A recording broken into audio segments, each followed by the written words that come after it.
Shakur Stevenson attempts to explain the difference between him turning down 25% to fight Devin Haney for Undisputed and Frank Martin. That's what I want to talk about in this video. What up, Fight World? It's your boy Ego, and I am back with some more boxing. Well, it's cracking. 135 pounds to 140 pounds. Got a lot of different storylines and a lot of different things going on. I want to fill you guys in. Shakur Stevenson, he responded to a fan who called him out. And it's not this one singular fan. There's a lot of people currently calling Shakur Stevenson out and saying that he's being hypocritical because Shakur Stevenson has gone on record and stated that Frank Martin is a beezy, a B-I-B-I. Why you acting like all B-I-B-I, right? He's saying he's a beezy for turning down the fight, which immediately made a lot of fans say, hold on, wait, look, listen. How are you going to say on Gilly and Wallow's podcast, $1 million worth of game, and other venues and or forums, I guess you could say that Frank Martin ducked you because he didn't want to take a 25% split? Shakur Stevenson is claiming that that Frank Martin wanted a 50-50 split, and now people are calling him out because they're saying, hey, aren't you the same one that refused 25% split with Devin Haney? So it's starting to get chippy. The fan wrote, hey, Shakur Stevenson, ain't you the same clown who turned down 25% from Devin Haney? And he tagged both of them. Make it make sense, shaking my head emoji. Shakur Stevenson says, hey, it's different situations, dickhead. I would have made less in that fight than I made in my last 3 fights. And no, I didn't turn it down. I just enforced my mandatory and made the WBC do their job. He then moved up in weight, and now I'm fighting for his belt, goofy. Frank Martin turned down his biggest payday. Right now, you're experiencing a whole bunch of he said, she said in the world of boxing. Because let Shakur tell it, he's saying that he would have made less money to fight Devin Haney on what I would imagine would be a top-ranked pay-per-view. So he's saying somehow he would have made less to fight Devin Haney for Undisputed, top-ranked pay-per-view, ESPN pay-per-view, than he made in his last 3 fights. I mean, I don't know. I'm listening to what's being said. Devin Haney is saying something completely different. Devin Haney is saying with the 25%, you would be making more than you've ever made in your career. But Shakur Stevenson is saying he would have made less. So if you look at his last 3 fights, that would be like Yoshino, probably Robson Conceição, and let's say Oscar Valdez off the top of my head. Now, the Valdez was the biggest fight out of all, but as far as the other fights, that doesn't really sound believable from my perspective. It doesn't sound like put it this way. You guys in the comment section, let me know what you think. As a fan, would you be more interested in Shakur Stevenson's last 3 fights versus a fight for Undisputed with Devin Haney and Shakur Stevenson? I mean, here's the thing. I don't even know if Shakur Stevenson would be able to quantify that because it's all hyperbole. What do I mean?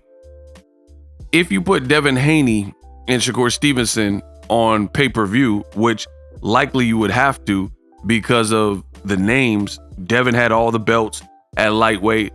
They're both names that people can recognize. They're both talented fighters. They're both undefeated. So you would likely have to shove that on pay-per-view to make that make sense to pay the fighters' salaries. So with that being said, you don't really know where the numbers would lie if Devin Haney and Shakur Stevenson fought on pay-per-view. You truly don't know. I know as a fan, I mean, it would be a fight that a lot of boxing heads would be excited for. I don't know because Shakur Stevenson's never been on pay-per-view, but I would imagine that it would do solid because they're both undefeated and things like that. So without knowing, it's all, like I said, hyperbole. It's all an imaginary speculation on what you believe the numbers would do, which would depend on a couple of different parameters. Are there any other fights or UFC events or big events that it's on the same day as competing with it? Is it right before Christmas? Is it right before Thanksgiving?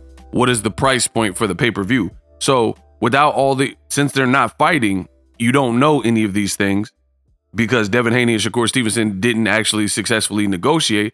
So I don't really know if Shakur Stevenson could say he would have made less versus Devin Haney because you didn't actually negotiate a deal. So there was no time, there was no date, there was no pay-per-view price point, and all the things that I just said.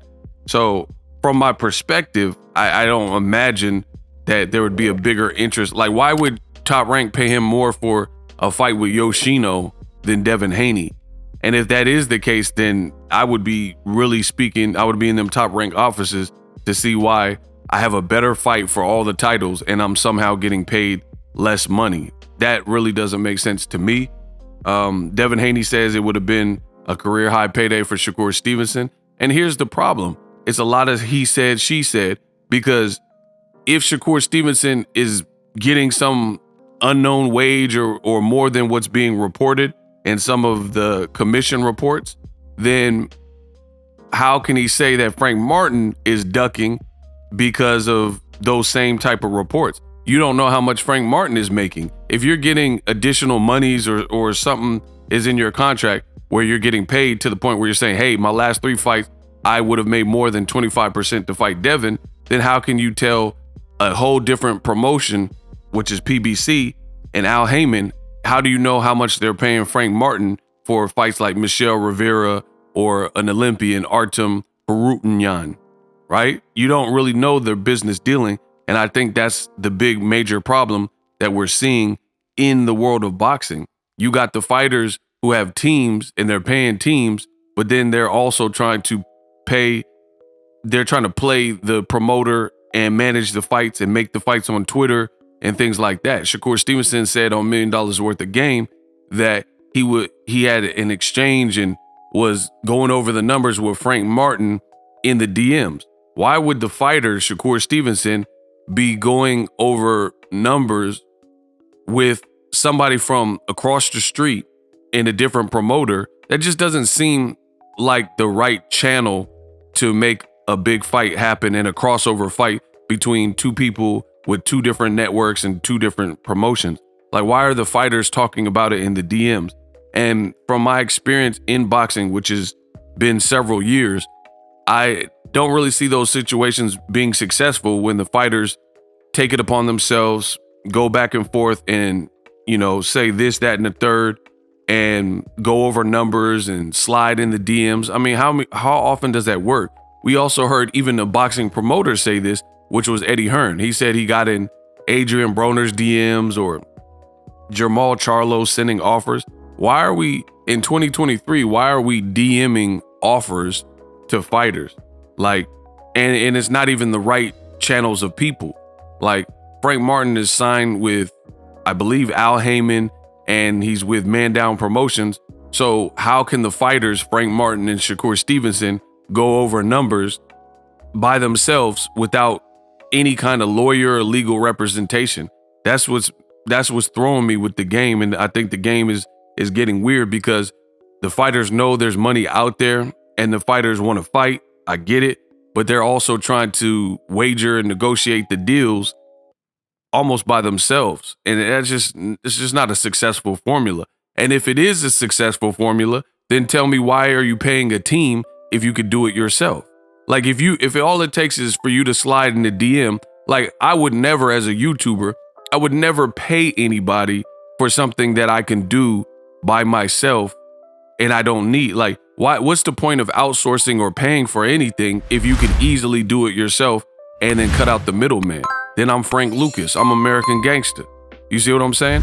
Like, if I can negotiate the deals and I don't need a lawyer and I can go through the legalese and read the contract and those types of parameters to negotiate a deal, then why would I pay someone and have someone some hands in the cookie jar if I could easily do it myself? That, to me, that doesn't make sense. So I think the fighters need to be fighters and utilize their teams instead of negotiating the deals themselves or whatever through the DMs and then going through mediums like podcasts and stuff and saying everyone's ducking, because now the heat is coming back to Shakur Stevenson, and it doesn't really sound believable, if I'm being honest, that he would make less money to fight Devin Haney, even at 25%. And some would even argue, even if you were making slightly less, you would still be making millions, and you still have a chance at all the titles in the division. So among other things, not going through your team and appropriate channels and going over numbers and this and stuff, it sounds like there's a lot of egos involved, no pun intended. Let me know what you guys think. Is there a difference between Shakur Stevenson not taking the Devin Haney 25% and Frank Martin not liking the deal and allegedly taking the 25% to fight Shakur Stevenson? Let me know. Shakur responded. I gave you my thoughts. YouTube will now show you some videos you may be interested. Check those on the channel. And I'm out. Introducing Super Thanks right here on the official Boxingego YouTube. Super Thanks allows you, the viewers, to show a little bit of extra gratitude, which enables me as a full-time content creator to push out the content you need in the world of boxing. Underneath all the videos, you will see a heart with the $sign in it. You can enter any amount that you find suitable as a super thanks. A brand new, interactive, and colorful way to get your comments highlighted and noticed by not only myself, but other people on the YouTube platform. Super thanks, a unique and cool way to show and applaud us full-time content creators. Hopefully you guys enjoy the content. Super thanks. The future is now. The Hibernation 5s by Kenichi Bear. Hybrid gaming and lifestyle headphones. Out of the box, you can connect to any console or PC. Bluetooth ready with a low latency USB adapter, color RGB, and extreme bass mode. The Hibernation 5s adjust to you. Whether you need a gaming, travel, gym, or lifestyle headphones, the Hibernations got you covered. The new Hibernation 5s, link in the description. Customize the way you hear the world. Welcome to the nation. Are you tired of your YouTube videos not getting any views? Well, consider TubeBuddy.